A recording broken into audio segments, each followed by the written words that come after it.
you very much for giving me this opportunity to be part of this Star Lochana, which is being organized by Satsang of United States of America. What a divine, auspicious and beautiful occasion for me. Personally, it's such an awesome occasion for me. And as we're starting this online East Alochana, as some of our beloved Guru Bhais and Guru Ma's were joining this satsang, I could figure out that many of you I know personally, met you before, I've been associated with you before.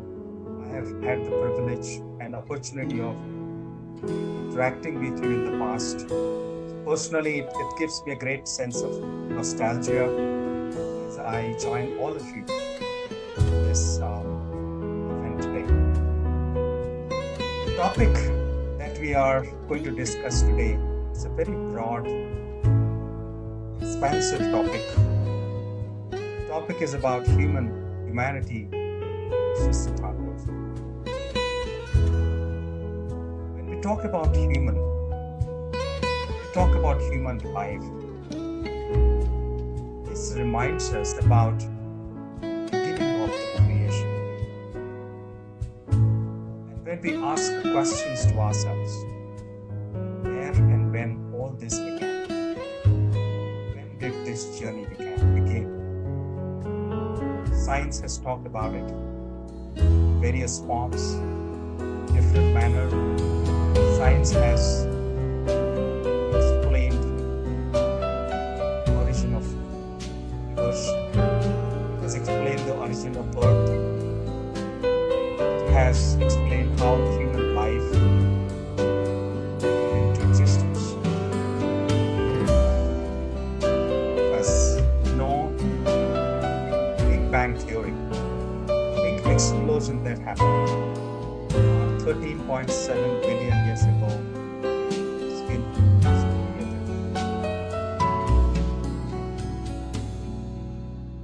And as we look back today, on the 23rd May 2020, as we look back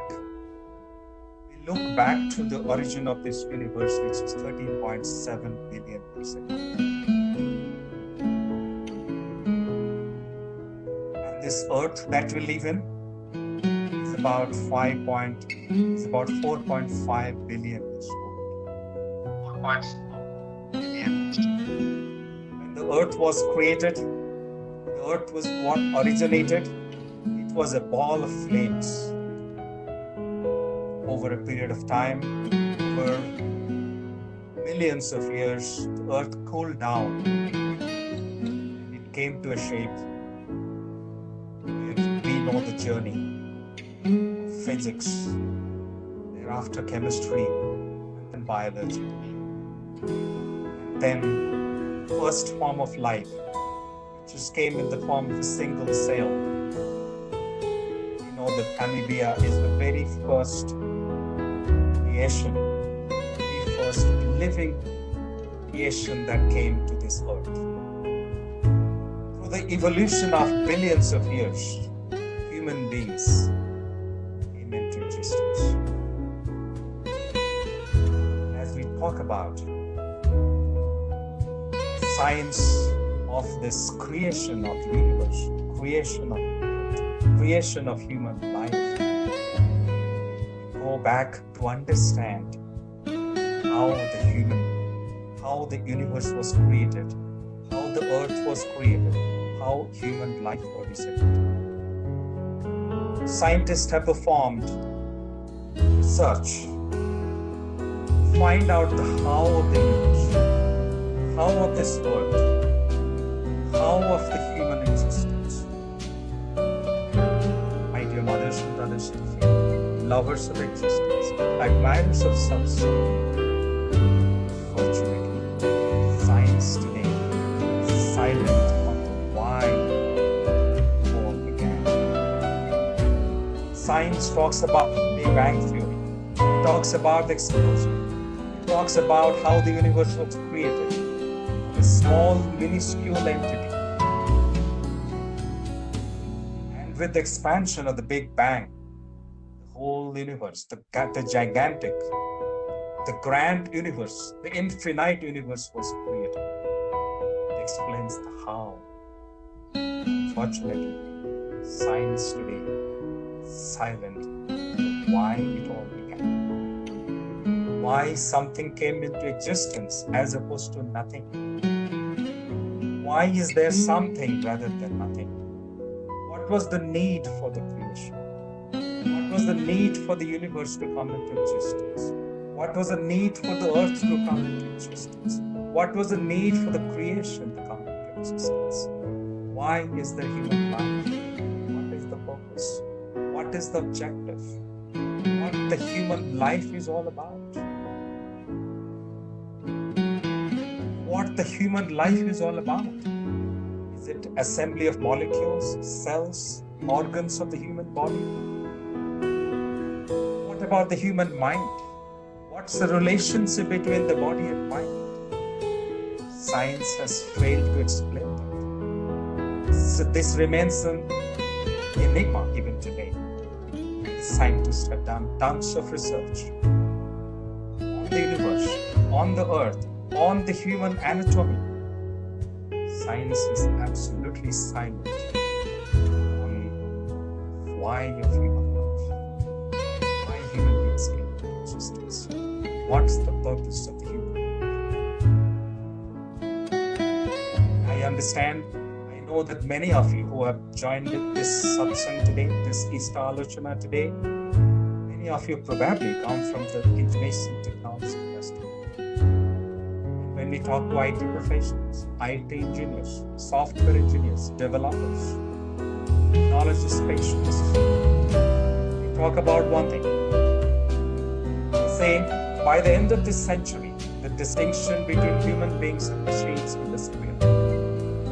It will be very difficult to conceive the distinction between human beings and machines. Probably, there may not be any task that a machine cannot perform that human being can perform. All the distinctions, all the differences between men and machines are going to disappear. That's what the technologists of today, the futurists today talk about. So when we try and go deeper into this human life, to understand more about it, ask these questions to ourselves. What is life? Oftentimes, philosophers tell that it doesn't matter. It's a meaningless question. Because the human life, the time frame, it's so minuscule, so brief. The larger scheme of things is a tiny dot in eternity. So it really doesn't matter. But it does matter to you, it does matter to me, it does matter to every individual who has human life. Science doesn't talk about our life before we came into existence. It doesn't talk about life after our death. It matters. Individuals, every individual who has a life. Unfortunately, my dear mothers and brothers in faith, today neither science nor technology answer what is the meaning of human life.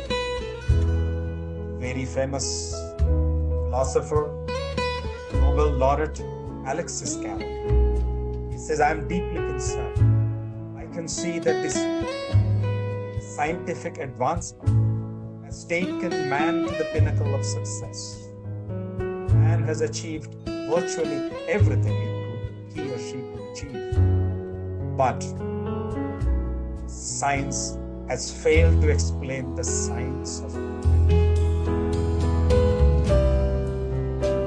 So what is the science of life? What is the purpose of this life? What is the meaning of this life? Science has literally and utterly failed to explain.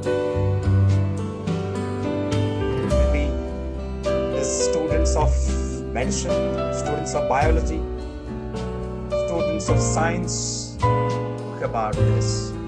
Researchers have confessed. Today, science has explained the human anatomy, the human body. It has explained the mechanisms of life. It talks about how does the kidney function, how does the pancreas function, how does the heart function.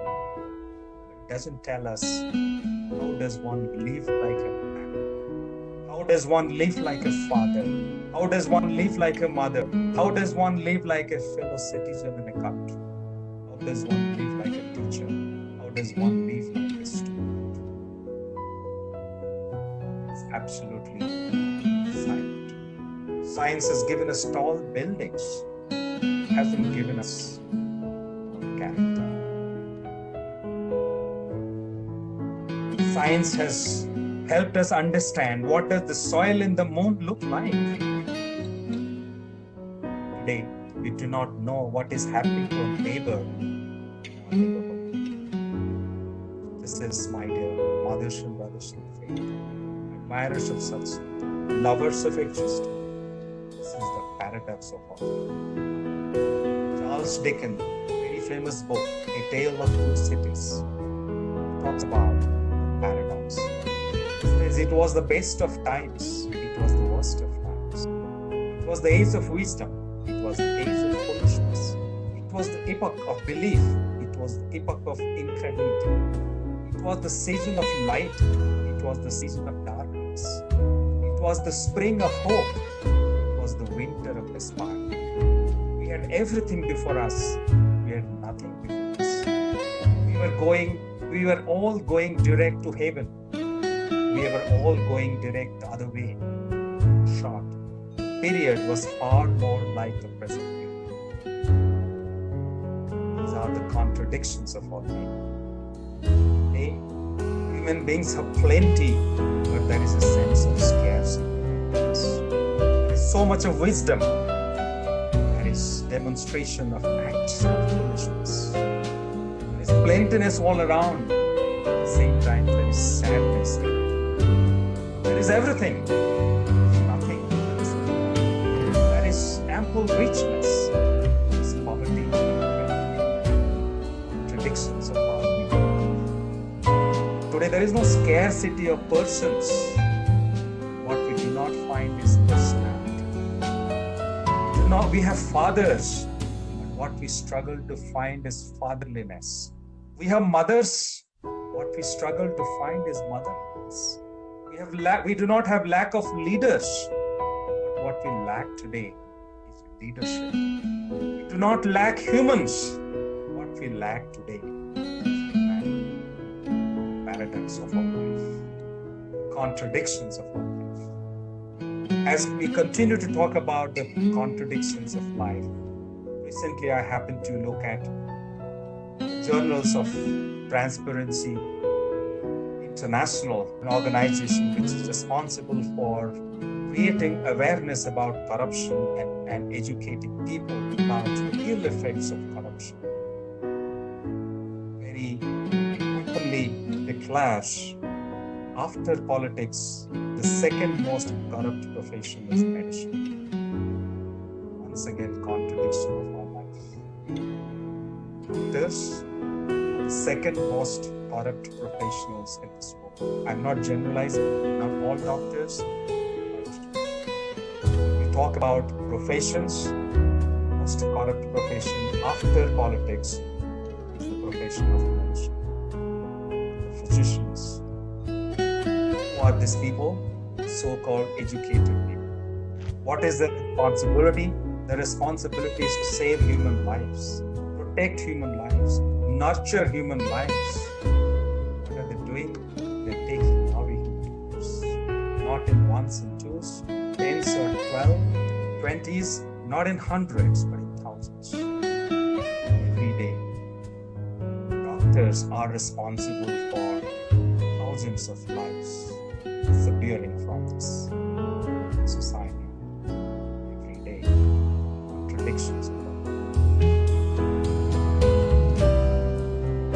what's the cause of this contradiction? As we continue to talk about the human life, and as you look around, if you read the newspaper, if you look at news handles on television, these are some of the news items that you come across.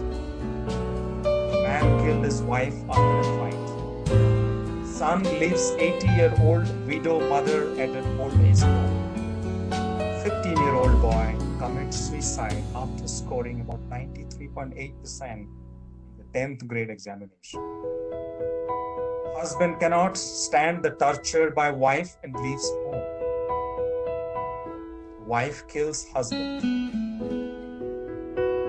Elderly couple file for divorce after 15 years of staying together.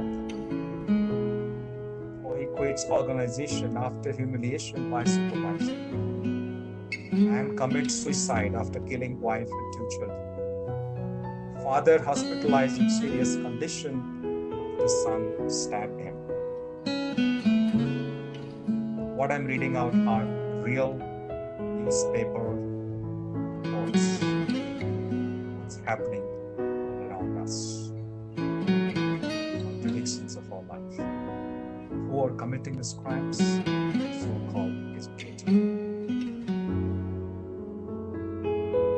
And what's the cause of this? The cause of this, my dear mothers and brothers in faith, is the absence of a equanimity in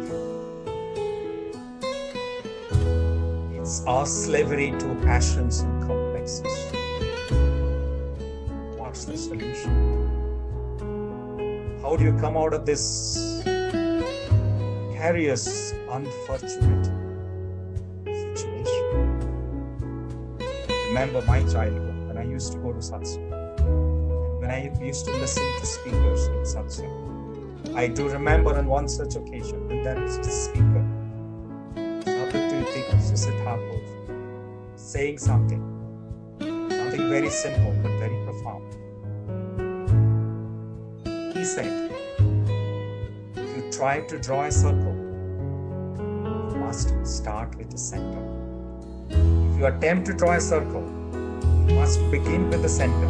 If you do not start with the center and then try to draw a circle, you end up creating a chasm. Not be able to create. So that's the essence of finding meaning in life. The contradictions of human life. The human life which is in a state of instability and imbalance. Human beings who have lost their direction, have failed to understand the meaning of life. This is the true essence of living a meaningful life. True essence. When we forget the meaning of life, the only way to understand the meaning of life is to attach ourselves to a life teacher. Living ideal, in whom all the ideals have been embodied. That's what Sri Thakur says. If your life is not concentric, it should become eccentric. If you have a living ideal at the center of your life, you find perfect balance of life. Sri Thakur says, you are for the Lord and not for others. You are for the Lord and so for others. If I am with the Lord is at the center of my life. If He alone is everything in my life, I would find meaning with my family. I would find purpose with my society, everybody else in this human life. So who is this living ideal? Sri Thakur Chandra explains himself. He says, He within whom all the resources of the world, knowledge, love, and activity is spontaneous, and by the inclination towards whom the scattered lives of men and all the diversities of the world find a final solution to the God of man.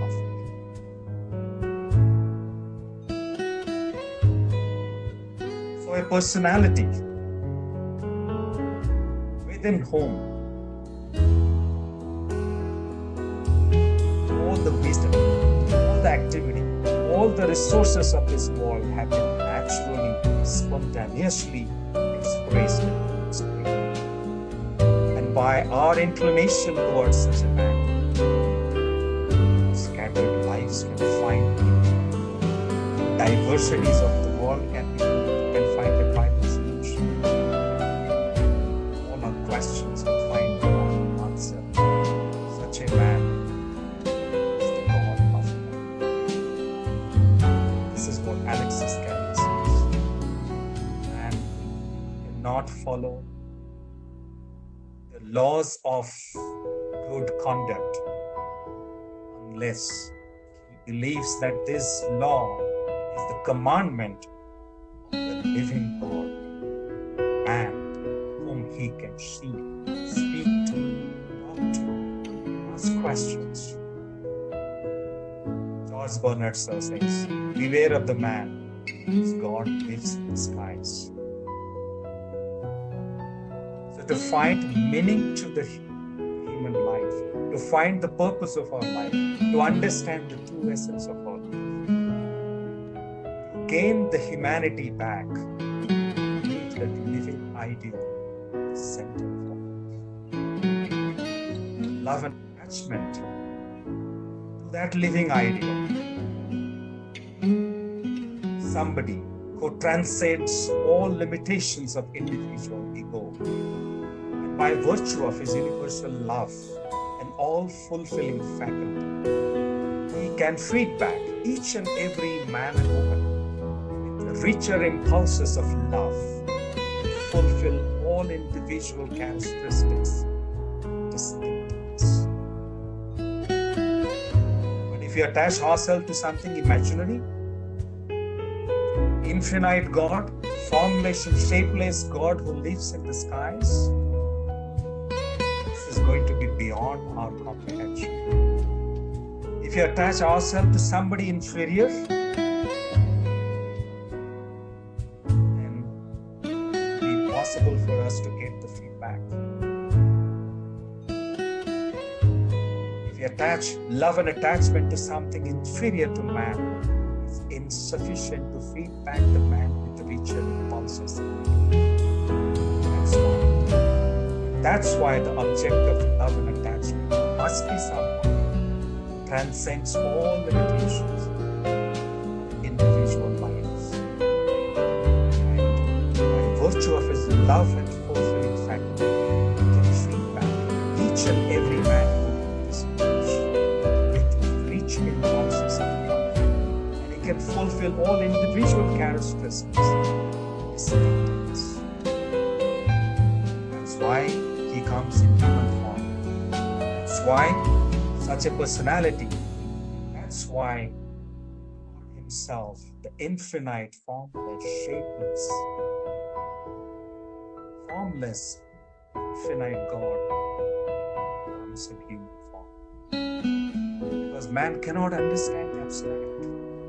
If I tell you that I was going to the market and then I saw an animal, you'll be confused. Your question would be, which animal?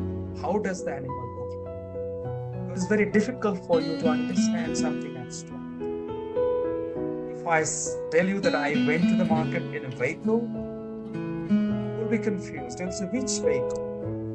Motorbike, the car, which make, which brand? You'd like to visualize it. It'll be very difficult for you to understand something which is abstract. Man cannot understand that.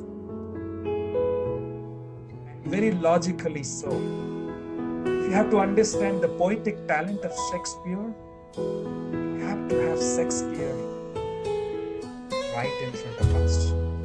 Without considering Shakespeare himself, we cannot understand the poetic talent of Shakespeare. If you want to understand kindness, we have to think about a kind man. If we have to understand compassion, we have to think about a compassionate man. To understand poetry, then we have to have poet. You have to conceive Godhood into God in human form, whom you can conceive, visualize, understand. That's why he comes in human form again and again. When we accept him, that's the journey to transformation. Such a personality, when he comes in the most unwanted, most natural, remotest place of the world. Comes without any fanfare, without any celebration. Comes quiet. His characteristics, his personality attracts millions of people. Millions of people towards him. And Sri Thakur, describing the characteristics of such living ideal, says he comes as somebody who's abnormal, wisely, who comes as somebody who is gorgeously simple, wisely foolish, and normally normal. These are the characteristics of a such person. He comes with love and compassion in abundance. And when such a personality comes as the living ideal, and when we accept him, that's when the journey of transformation begins. When the devotee of Sri Thakur was also a childhood friend, he was traveling in a train. Made a professor of Calcutta University. His name was Satsang. Conversation broke out between the two. Anantnath was talking about the magnanimity of his guru, Satsang. As the conversation progressed, Satsang was a professor in Calcutta University. Also had a lot of arrogance and pride of his wisdom and knowledge. Questioned Anantnath, why are you talking about your life teacher? Why are you talking about your guru? What's the need for a life teacher? Every human being in this world has some wisdom, has some knowledge. Every human being in this world can read the scriptures, can read the books of mythology, can read the Bible, Gita or Quran. With their understanding, with some wisdom that they have, should be in a position to understand. They need a teacher, a life teacher, a guru, a living life. Anantnath is not as educated as Satsang, but he asked him, what do you do? What is your profession? He said, I'm a university professor. What is your responsibility? He said, I teach students mathematics and science. Anantnath asked him, but why do you teach students? Do you think your students have some knowledge, some vision? Satsang said, yes. So what? Anantnath asked him, don't you think the books prescribed by the government are available in bookstores across the state of West Bengal? Satsang said, yes, they're available across. Anantnath said, why are you there? What is your responsibility? Why do students need you? They have some wisdom, and if the books are available, can they not read themselves and understand the subject? Satsang said, that's not possible. They need a teacher when they don't understand something. They need us to explain to them. Anantnath said, don't you think if to understand physics and mathematics you need a teacher? Don't you think to understand life, to understand how to live a life meaningfully and purposefully, you need a life teacher? When you are stuck in the crossroads of life, when you are directionless, when you don't have answers to your questions, you are looking for solutions to your problems, you need a life teacher. Understood the true essence of what this gentleman was saying. Take me to your guru. I will accept him as my divinity. So that's where the journey, the transformation journey of Panchanan Santa, that's how the transformation journey of millions of people began, accepting Sri Thakur as the life teacher, as the living ideal, as the center of their lives. When we accept such a life teacher, and when we dedicate our life, when we love him, when we serve him, when we concentrate our imagination, our service, dedication towards him, we find balance. All of us, many of you are students of science, you understand the distinction between concentrated acid and diluted acid. Concentrated acid is pure, strong, is powerful. Diluted acid is filled with impurities. It's not as strong as concentrated acid. If life is concentrated, not a living ideal, concentrated to fulfill the wishes and desires of the living ideal, impurities will go. Complexes will become our slaves rather than become our masters. Our instincts, our individual characteristics, our distinctiveness will get fulfilled. They will evolve and expand. Scattered life will find. That's how Sri Thakur has very clearly told us. This transformation journey begins with 4 states. Haro, Karo, Bano, and Pao. Haro is to align yourself with the living ideal. Karo is follow his instructions and commandments. Bano, follow his instructions and become. As you become, receiving becomes normal.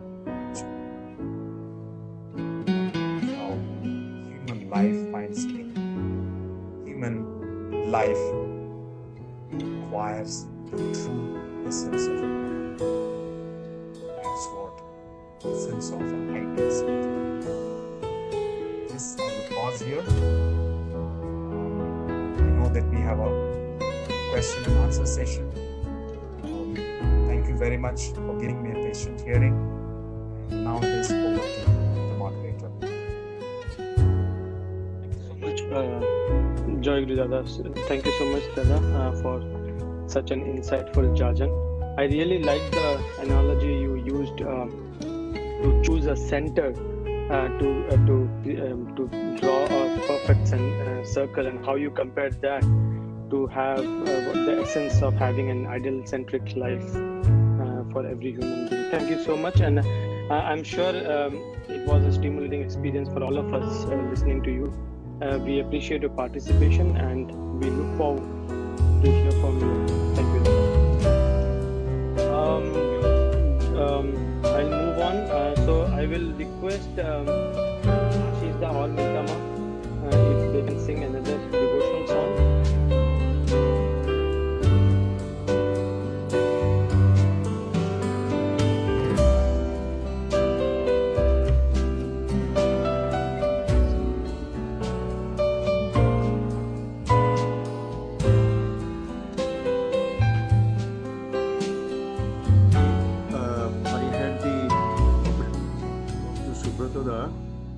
And I will perform shorter guns.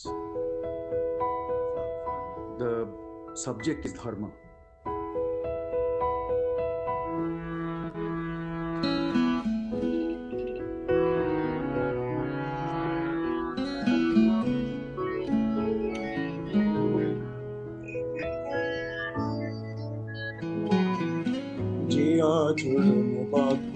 কর্ম পাছা বাড়া উৎস হয়, তাকেই জানে যে ধর্ম বলে, নইলে ধর্ম কিছুই নয়।